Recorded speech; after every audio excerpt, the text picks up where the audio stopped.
Hello everyone, welcome to PMN Online. In this tutorial, we will learn how to download and export a conversation on Slack.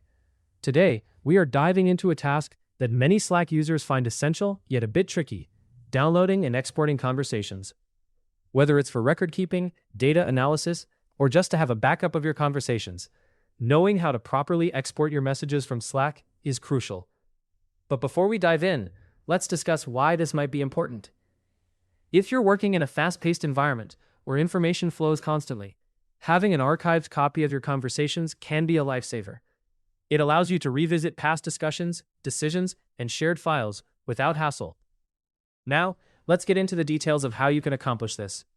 First off, it's crucial to understand that the ability to export conversations from Slack depends heavily on the type of plan your workspace is on. Let's break this down a bit. If your workspace operates under the free or pro plan, you will only be able to export messages from public channels.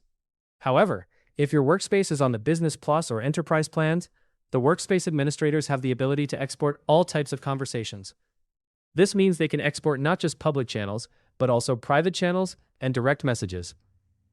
If you find that you do not have access to these options, you might need to request an admin to perform the export on your behalf. Let's get started by walking through the necessary steps to perform an export using Slack's built-in export tool. If you're on your desktop, start by opening Slack. In the top left corner, you'll see your workspace name. Click on it, and from the drop-down menu, select Tools and Settings. Once there, head over to Workspace Settings. Within the Settings window, you'll find an option labeled Import/Export Data. This is your destination for exporting your workspace data. Click on it, and this will lead you to the Export tab. Once you reach the export settings, you'll notice controls that allow you to choose the scope of your export. This means you can select which conversations to include.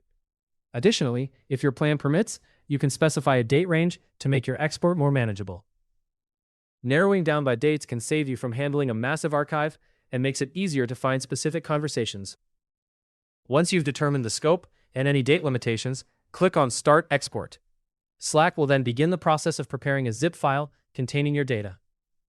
You don't need to worry about this taking too long, but for larger workspaces, it might require a bit of patience.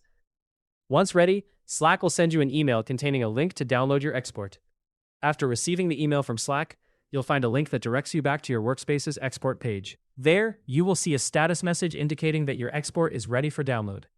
By clicking Ready for Download, your browser will start downloading a zip file containing your exported data. It's important to remember that this process does not alter or remove any data from Slack itself. It merely creates a copy for your personal records. Inside the zip file, the data is stored in JSON format, a structured text format that is accessible by various tools. Each channel, whether public or private, is saved as an individual JSON file, and the same goes for direct messages. If you open one of these files using a text editor, you'll see each message with its timestamp, sender, and content. This format is quite versatile. If you intend to perform more advanced analysis, consider importing the JSON files into a spreadsheet tool that supports JSON import, or a log viewer for better sorting and searching capabilities. However, if your goal is simply to review a conversation, a basic text editor will suffice. And there you have it. By checking which plane your workspace is on, initiating the export from the workspace settings, and downloading the zip file from Slack's email, you'll have a complete and portable copy of your conversations. This archive can be an invaluable resource for reviewing or archiving important discussions. Hopefully, you now have a better understanding of how to download and export a conversation on Slack. For more step-by-step tutorials and guides, subscribe to PMN Online and never miss an update.